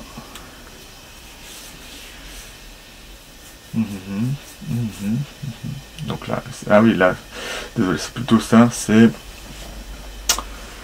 Le menu d'avant, c'était pour les modes automatiques, et là, c'est les paramètres que vous pouvez changer pour conserver votre exposition manuelle. Donc en gros, il y a un paramètre sur les 3 qui va vous servir à régler votre exposition, hein, comme vous voulez, et il y a un paramètre, il y a les 2 autres paramètres qui se compenseront en gros. Par exemple, si vous enlevez un EV, ça va remettre un EV de l'autre côté. Si vous enlevez de la vitesse, si vous enlevez un incrément de vitesse, vous allez récupérer un incrément en ouverture, voilà, tout simplement. Et donc, il y aura par exemple, là, c'est les ISO qui vont servir à monter ou baisser l'exposition. Donc ça peut être utile dans certains cas, mais ça peut être intéressant, mais je pense que c'est surtout, ça peut être très vite difficile de savoir ce qu'on fait si on ne sait pas qu'on est dans ce mode-là, quoi. Alors, pourquoi ça ne change pas d'exposition? Puisque ça va compenser tout ce que ça fait. Donc là, vous avez le choix des paramètres qui seront pris en compte. Voilà, tout simplement. Hop, mémorisation d'exposition. Ah, voilà, c'est ça. Donc en gros, si je fais ça, là, il n'y a rien, parce que je veux pas que ma mise au point dépende de mon déclencheur. Je veux que j'appuie sur le... J'appuie à mi-cours, j'ai pas envie de bloquer, là. En gros, ce que ça fait, c'est comme j'ai mis ma compensation d'exposition, enfin ma conservation d'exposition sur un bouton qui n'est pas le déclencheur, je veux pas que le déclencheur fasse la même chose. Voilà, si vous comprenez. Donc j'ai enlevé totalement tout en n'importe quel mode de mesure, même si je reste en évaluative la plupart du temps. J'ai enlevé tous les paramètres, enfin la possibilité de conserver l'exposition et le déclencheur. Donc régler la gamme de vitesse, voilà, c'est... Donc on peut dire qu'on ne veut pas avoir 30 secondes, ou on peut dire je veux avoir, par exemple, je veux avoir 15 secondes, et pas ça. Et de l'autre côté, je vois pas pourquoi vous feriez ça. Vous pouvez limiter votre appareil photo si vous voulez, vous pouvez le rendre moins bon qu'avant, et vous pouvez aussi faire ça ici. Vous pouvez vous dire, non, j'ai une optique f1.2, mais par exemple là, je veux qu'elle fasse que f2. Bon, après, hein, je suis mauvaise langue, hein, mais c'est quand même un peu bizarre d'avoir ça comme réglage. Après ça, vous pouvez vous dire, c'est bizarre, mais par exemple, le 24-105 que j'ai peut se régler en 105 à f40 et quelques. Donc, il y a apparemment des objectifs qui sont capables de faire ça. Si je regarde beaucoup l'écran, là, c'est que je regarde si la surchauffe va faire arrêter l'appareil photo, puisque apparemment le grip n'aide pas à la surchauffe, donc on a le sens de rotation des molettes, ce que j'en ai rien à faire. Ça aussi, sans s'inverser, pourquoi? En gros, Canon est gentil. Il veut dire, si vous êtes Nikoniste et que vous venez nous voir, on peut faire en sorte qu'un Canon ressemble à un Nikon. D'ailleurs, le Z6 II permet de faire ça maintenant avec la bague de mise au point, ressembler à, enfin, pas un Canon, mais à tout ce qui existe. Et ce qui est assez marrant dans l'histoire, c'est que c'est pas Nikon qui a eu tort, c'est tout le monde qui s'est dit, ou ils sont tous adaptés à la vidéo à l'ancienne, puisque Nikon, ça depuis quand même super longtemps hein, qu'ils font la mise au point dans ce sens-là. Tous les autres se sont dit non, non, on va pas faire comme Nikon. Donc c'est eux qui se sont retrouvés à être anormaux vis-à-vis des autres, mais historiquement, c'est pas forcément eux qui ont tort. Donc on s'en fout, donc on va passer à la chose suivante. Et donc là, voilà. Donc là, c'est quelque chose qui va être très intéressant suivant votre background en photo pour pouvoir régler votre appareil photo R6 voire même R5. Donc bien évidemment là ça fait de base parce que sinon si j'active pas ça, même si c'est désactivé, puisque il n'y a pas la mesure dessus, enfin, il fait tout le temps la mesure. Voilà, ça fait la F, je veux pas la F, je veux pas la mémorisation d'expo. Ce qui est marrant c'est qu'il fasse ça. Mais ça en gros ça veut dire qu'il mesure tout le temps. Bon, ils auraient pu mettre juste déclencheur, que ça aurait été pareil. Donc maintenant on va voir en ce qui est d'intéressant, donc la personnalisation des touches, et du coup vous allez voir un peu le rapport avec les autres, si vous le souvenez, évidemment les autres réglages que j'ai mis dans les menus de prise de vue et d'autofocus. Donc là je vais pas avoir du coup la F dessus. Et donc on pourra avoir l'activation de la F et mesure, donc ça rend inutile le iPhone, et là on aura la mémorisation d'exposition, ce que je n'ai pas envie d'avoir, puisque j'ai un bouton spécifique, d'ailleurs que vous allez voir lequel c'est. Ce qui va être intéressant ici, c'est comme je vous l'ai dit, je ne fais pas de vidéo en mode photo, parce que je ne peux pas choisir de mettre en manuel, du coup je l'ai mis sur dial fonction, et ce qui est assez intéressant, c'est que le dial fonction, il existe sur le EOS R, me semble-t-il, il a été enlevé des autres appareils photo, puisque sur le R5, à la place on a un bouton de mode, mais on peut quand même avoir le dial fonction via le menu, et si on fait info, on peut choisir les paramètres qu'on va mettre dedans. Donc comme je voulais aller le plus rapidement possible, après, en fait, on va voir comment ça marche. Bon, je vais vous mettre... Mais moi je mets juste ça, donc le mode d'acquisition, donc pour avoir ma rafale directement, à savoir que sur le R6 il n'y a pas de bouton direct pour pouvoir accéder à la rafale. Il n'y a pas forcément, j'ai pas forcément d'intérêt à mettre d'autres modes, donc style d'image, AF. Donc je reste sur ça, et donc si on appuie sur le dial fonction, en fait ce que j'ai fait tout à l'heure, la roue codeuse vous servira à choisir le paramètre, et avec la roue du dessus, vous choisissez le mode d'acquisition que vous voulez. C'est ça là. C'est quoi? Ah non, c'est du plastique, c'est pas un cheveu. Comme là je suis en mode macro, puisqu'il a voulu faire le focus sur la zone la plus proche. Donc du coup, vous pourrez mettre, par exemple, en fait, ça vous servira si vous aimez avoir toutes vos fonctions, un peu comme à l'ancienne, vous avez plein de boutons, sauf que ce sera un bouton qui vous permettra d'avoir plein de fonctions. Mais c'est pas forcément très utile parce que le R6 il y a assez de boutons pour avoir toutes les fonctions directement dessus. Donc du coup l'iPhone, j'ai l'autofocus, bien évidemment on peut le personnaliser pour mettre plein de choses dessus. Hop, voilà. Et voilà. Si j'avais pas la F sur les yeux tout à l'heure, c'est bien évidemment parce que je l'ai mis sur le bouton étoile. Alors ce qui va être un petit peu embêtant, c'est que ça diminue l'efficacité de l'ergonomie de l'appareil photo lorsque vous prenez le grip, puisque ça va vous obliger à prendre l'appareil photo d'une autre façon pour pouvoir utiliser votre pouce, puisque là on a un repose-pouce naturel, puisqu'il y a un creux, alors que là il faut vraiment appuyer dessus. Mais tous les utilisateurs de M qui utilisent l'iPhone via le bouton de conservation de l'exposition connaissent cette douleur. Donc ça me permet d'avoir l'iPhone, donc le tracking d'objets d'un côté ou le tracking standard, enfin le live cerveau, et de l'autre côté d'avoir live sur les yeux, soit des personnes, soit des animaux. Et du coup, après, ce que j'ai fait, c'est de mettre, au lieu d'avoir la conservation de l'exposition, là, je la mets sur le côté. Devant, on va avoir notre preview de profondeur de champ, bien que je ne l'utilise jamais pour une raison particulière, en fait. Si vous ne le savez pas, hein, tous ceux qu'on dit à Nikon, vous faites que la preview de la profondeur de champ un F4 maximum, et ben les R5, R6 et OCR et OCRP ont toujours fait la preview à pleine ouverture. Il n'y a aucun réglage possible. Moi j'aimerais bien que sur les autres appareils photo il y ait la possibilité de faire l'autofocus à pleine ouverture comme le R5 et le R6, mais le R5 et le R6 n'ont aucune possibilité de faire l'inverse. Il faut savoir que le meilleur pour ça c'est Sony, enfin, sur les appareils photo modernes, sur le A7 III, vous pourrez privilégier soit l'autofocus à pleine ouverture, soit de faire l'autofocus juste à l'ouverture réelle. Donc moi je le laisse là-dessus. Un des problèmes que ça va avoir, ça, c'est que vous pouvez vous dire ouais bah on peut faire l'autofocus avec ça. Non, on peut pas. Non, en fait, dès que vous appuyez sur le preview de profondeur de champ, en fait ça bloque l'autofocus. Vous pouvez rien faire d'autre que de visualiser la profondeur de champ que vous aurez. C'est un truc à l'ancienne. Bon là l'avantage par rapport à un réflexe, c'est que vous n'allez pas avoir de viseur qui s'assombrit, mais c'est pas forcément un avantage d'utiliser ça pour moi. Donc voilà. Donc ça, ce qui est assez marrant, c'est qu'on va avoir la possibilité de régler le bouton comme on pourrait l'avoir chez Sony. Moi je mets mon autofocus manuel dessus puisque Sony n'a pas de, comment dire ça, on peut pas faire du manual focus directement lorsqu'on a un autofocus, il faut changer de menu, et j'ai mis le menu manual focus sur le bouton. Un des problèmes de Canon, c'est que voilà, vous voyez un petit objectif comme ça, sauf que Canon n'a jamais fait ça de sa vie.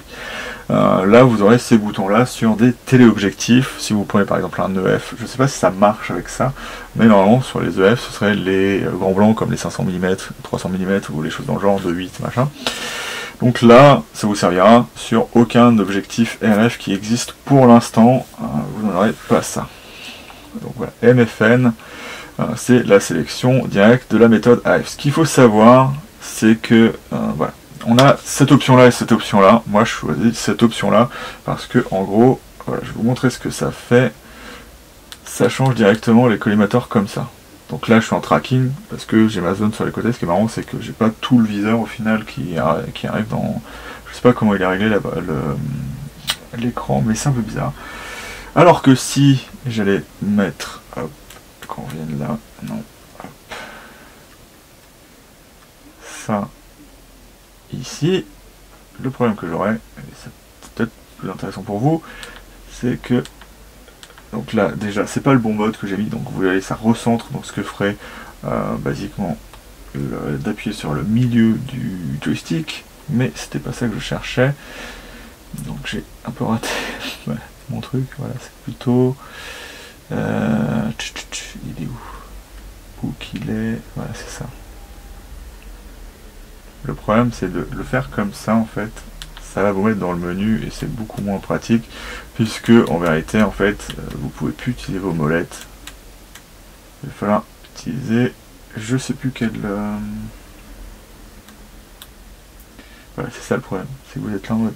ah oui voilà, c'est ça le gros problème de cette méthode là, c'est que ça fait exactement la même chose que l'autre, sauf que ça fait un bouton à appuyer en plus. Donc moi je préfère personnellement arriver directement sur ça, voilà, qui va vous permettre, je le rappelle, de faire directement ça, et avec le milieu du joystick on revient au centre, voilà. Donc vous avez plein de fonctions comme ça, c'est bien évidemment ce que j'ai choisi de mettre, ça ne plaira pas à tout le monde. Alors quand je suis en vidéo c'est un peu différent comme vous le voyez, j'ai mis le dial fonction sur l'étoile parce que j'ai tout le temps l'autofocus sur les yeux activé. Après ça pourrait changer si je faisais des films d'autres choses que moi-même. Et donc voilà, j'ai mis... Pourquoi j'ai mis deux fois le dial fonction? Enfin bref, j'ai fait n'importe quoi, vous voyez. Donc il faudrait que je modifie ça. Hop. Là il n'y a pas besoin d'avoir la preview de profondeur de champ parce que lorsque vous êtes en vidéo, bien évidemment, eh ben, vous pouvez pas ne pas avoir l'ouverture réelle. Donc les boutons servent à d'autres choses. Donc voilà, toujours ça. J'ai 3 fois... Pourquoi j'ai fait ça? J'ai 3 fois le dial fonction sur mon truc. Enfin bref, c'est surtout que j'utilise pratiquement aucune touche lorsque je suis en vidéo parce qu'il n'y a tellement pas de réglage dans le R6 que ça sert pas à grand chose de le faire. Et donc voilà, vous avez la sélection, le joystick qui sert à la sélection des collimateurs. Lorsque vous rentrez dans l'appareil photo, faites attention, de base, le joystick est réglé pour faire rien du tout. Donc mettez-le bien dessus, quitte à aller directement là-dedans dès le début lorsque vous arrivez sur votre appareil photo. D'ailleurs moi c'est ce que je conseille si vous connaissez un peu les appareils photo comme ça, avant d'être frustré de dire ah, c'est où, et ben d'aller directement dans le menu de personnalisation, comme ça et ben ça vous aidera. Et donc là ça, comment dire, on a fini avec les touches, on va arriver sur l'autre qui est aussi intéressant, c'est les molettes. Donc là on a les 3, même les 4 molettes que vous aurez sur votre appareil photo, à savoir que la quatrième c'est la roue, enfin c'est la roue cantée qui est sur les objectifs RF, ou c'est la roue de mise au point si elle est sur contrôle, à savoir que par exemple le 50 mm 1.8 qui va sortir, et par exemple le 24, je pense que je sais pas si le 24-240 fait ça, mais le 24-105 que j'ai, F471 fait ça aussi. Vous avez soit mise au point, soit contrôle en fait, et un contrôle ça va sur faire ça. Je trouve pas cette roue très intéressante, parce qu'encore une fois on peut déjà tout modifier sur le boîtier, donc rajouter une roue ça peut servir, il y en a certains qui s'en servent par exemple pour changer la balance des blancs. Moi je vois pas trop l'intérêt, du coup j'ai mis sélection de collimateur F, mais ça me sert à rien. Et ce qui va être intéressant par contre si vous voulez mettre un réglage là-dessus, c'est que si vous choisissez ça, c'est que ça marche si vous appuyez à la fois sur le déclencheur et en tournant la roue cantée, donc il n'y a pas de problème, dès que vous allez toucher votre objectif, vous n'allez pas changer un paramètre, à part si vous mettez sans le déclencheur, bien évidemment, à mi-course. Voilà, donc moi ce que j'ai fait, c'est de le mettre pas en mode Canon, parce que j'ai eu Nikon et Sony, et donc Sony mélange un peu l'ergonomie Canon et Nikon, et je trouve ça beaucoup plus simple d'avoir alors TV, ce qui est marrant c'est que s'il y a ces vitesses, voilà, donc là devant j'ai l'ouverture, ici je vais avoir bien évidemment ma vitesse, et en dessous, comme je vous l'ai déjà dit, je vais avoir les ISO. De base les ISO sont là, et la compensation d'exposition va être la compensation d'exposition va être là lorsque vous êtes en mode automatique. Alors lorsque vous êtes en mode automatique, du coup, et que vous avez mis les ISO en bas, elle va se mettre ici. Et donc il y a peut-être AV, TV, ISO, là c'est en mode manuel comme c'est dit. Lorsque vous êtes en mode priorité ouverture, ça ne change pas. Lorsque vous êtes en priorité vitesse, ce qui est un mode important pour ceux qui pensent que ça ne sert à rien, le TV va se mettre là, et on aura toujours notre compensation d'exposition sur la molette qui est ici. Voilà. Parce que je m'étais trompé là-dessus sur ma première vidéo. J'espère que le A7 III ne va pas surchauffer. Pour tous ceux qui disent que le R6 surchauffe, conseil pour vous, si vous prenez un A7 III et que vous voulez avoir une prise assez bonne, il faut mettre le grip, et là il va surchauffer beaucoup plus que le R6. Donc voilà. Alors du coup voilà, on a tout ce qui est réglage personnalisé, et si vous voulez juste tout recommencer, vous pouvez effacer vos réglages. Comme vous avez vu, ce qui est assez intéressant, c'est que vous n'avez pas à réinitialiser l'appareil photo, vous pouvez juste réinitialiser les réglages par secteur, donc c'est plutôt pas mal. Et on va passer ici, donc ajout des infos de recadrage. Donc voilà. Ce qui est assez intéressant, c'est que... Pourquoi ça se met aussi de l'aspect full.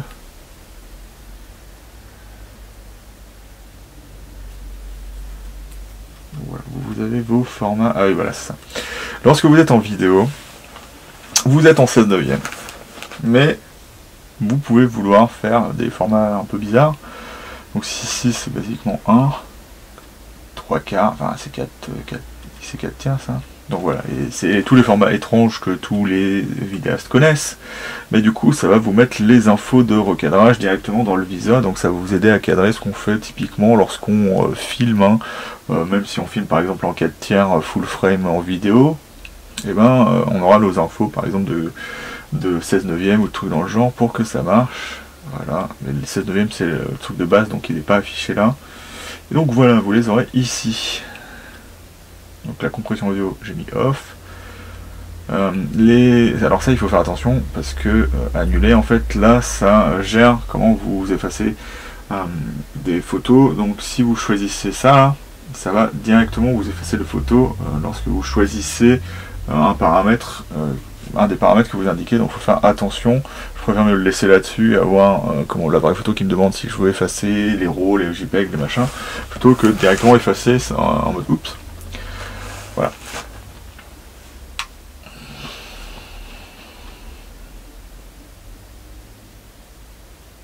Donc ça, voilà, donc ça j'ai mis off pour l'instant, mais si vous mettez des objectifs manuels, bien évidemment, il faudra mettre sur on, qui n'ont pas de contact, bien évidemment. L'objectif se rétracte si extinction. Si vous mettez sur off, et ben en fait, si vous avez mis au point quelque part et vous faites par exemple un timelapse ou des trucs dans le genre, et ben ça va laisser la mise au point au même endroit. Par contre, si vous remettez votre bouchon d'objectif sur un objectif avec la mise au point qui va bouger, enfin avec une mise au point qui peut faire bouger l'optique vers l'avant, et ben sachez que le moteur STM, vous pouvez le pousser sans que ça le dérange. Donc si vous faites ça et que vous voulez conserver votre mise au point, ne mettez pas la protection d'objectif. Donc les infos IPC, c'est toujours intéressant. Hop. C'est quoi?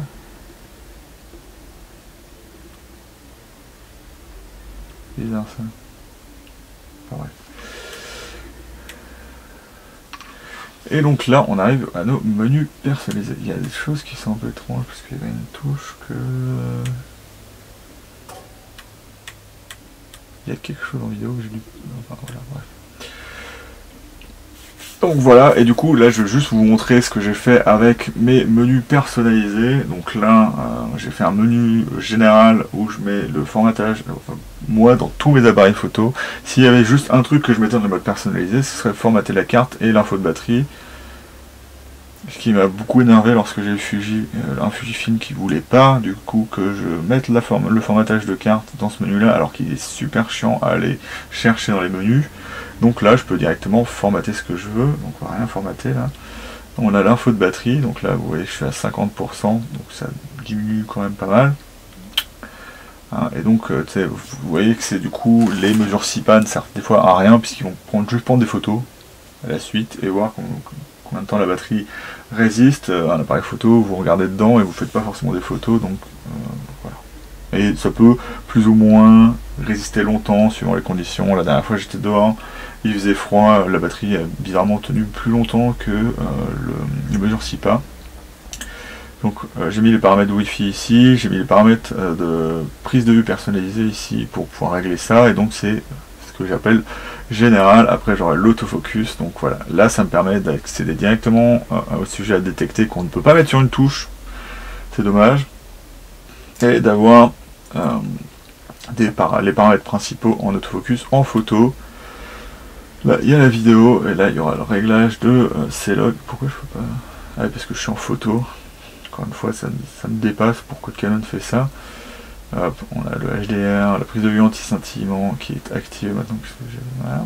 Et donc voilà, vous pouvez voir à peu près ce que j'ai mis dedans. Ce qu'il faut savoir, c'est que vous pouvez mettre que 5 menus, donc il faut bien choisir ce que vous mettez, c'est un peu dommage. Après, vous n'allez pas refaire tous les menus de votre appareil photo, bien évidemment, dans votre menu personnalisé, mais ça aurait été bien d'avoir quand même un petit peu plus. Voilà. Et donc ça va marquer un peu la fin de ces réglages. Il y a des trucs que j'avais juste pas vu, et ça se trouve c'est dans les menus que j'ai pas voulu vous montrer parce que par exemple si ça doit être là, c'est un peu embêtant. Attends. Comment je vais là? Ah, voilà, ici, non il veut pas, on va se mettre là. Voilà, voilà, c'est ça. Il y a des petits menus de personnalisation, c'est ça qui est assez étrange chez Canon. On va quand même aller voir ça avant de finir, même si j'avais dit que j'avais fini. C'est que voilà, j'ai des sauts d'images. C'est quelque chose qui peut être intéressant, c'est pour ça que je vous le dis, même si c'est pas très intéressant, mais c'est mes réglages du coup sur le Canon EOS R6. Lorsque je suis en mode photo, moi je trouve pas très intéressant d'avoir le saut d'image de 10 images en 10 images. Je trouve ça un peu plus perturbant. Des fois vous vous souvenez plus que c'est une molette qu'il faut utiliser, vous avez l'impression d'avoir perdu les photos. Voilà. Donc ce que j'ai fait, c'est que avec la molette du haut, qui typiquement servirait à ça, à sauter de 10 images en 10 images, et bien ce que j'ai fait, c'est que au lieu de mettre ça, ce qui est habituel, ben, j'ai mis ça. Et qu'est-ce que ça fait? Donc les images qui sont, comment dire ça, protégées, voilà. De base, le rate, il est fait pour classer, pour mettre des étoiles à vos photos. Si vous le mettez sur protégé, donc vous protégez vos images, donc elles sont protégées bien évidemment de la suppression si vous êtes stupide, ce qui peut arriver à tout le monde. Hein. Et donc, ce que ça va avoir d'intéressant, c'est que toutes les images protégées, il va passer de l'une à l'autre. Donc vous aurez toutes vos images sélectionnées, vos meilleures images, qui seront directement passées les unes après les autres. Donc si vous montrez vite fait vos meilleures photos à vos potes ou n'importe qui est en train de prendre des photos à vous, ça sera beaucoup plus simple, et même vous pouvez les regarder pour dire ah, j'en ferai bien une autre, c'était quoi celle que je vais trouver bien, et donc vous avez, au lieu de passer 300 photos, vous en passez 10 ou le nombre de photos que vous avez enregistrées. Donc ça va être intéressant de ce côté-là. Donc ce que vous voyez, il y a des petits trucs dans la personnalisation qui fait que ça va pas toujours être pratique, à savoir que on va voir la touche rate qui se règle dans le menu de playback. On va avoir le blocage de fonction qui va se régler dans ce menu là. Hop. Donc le menu de setup, donc réglage, et après le reste ira dans le menu de personnalisation, ce qui n'est pas forcément très simple, donc c'est pour ça aussi que je fais ces vidéos là. Donc voilà, vous avez vu à peu près comment je réglais mon Canon EOS R6, et donc ça peut vous servir de base pour soit faire la même chose, soit ne pas la faire. Au moins vous avez des explications sur comment j'utilise l'appareil photo et pourquoi je l'utilise de cette façon-là. Par exemple, vous n'êtes pas obligé de laisser le témoin de température, hein, et du coup, d'après ce que j'ai testé, vous pouvez voir ce que ça peut donner. Sans le témoin de température, il gagnera dans les 5 minutes, je crois, de vidéo, ce qui peut être intéressant.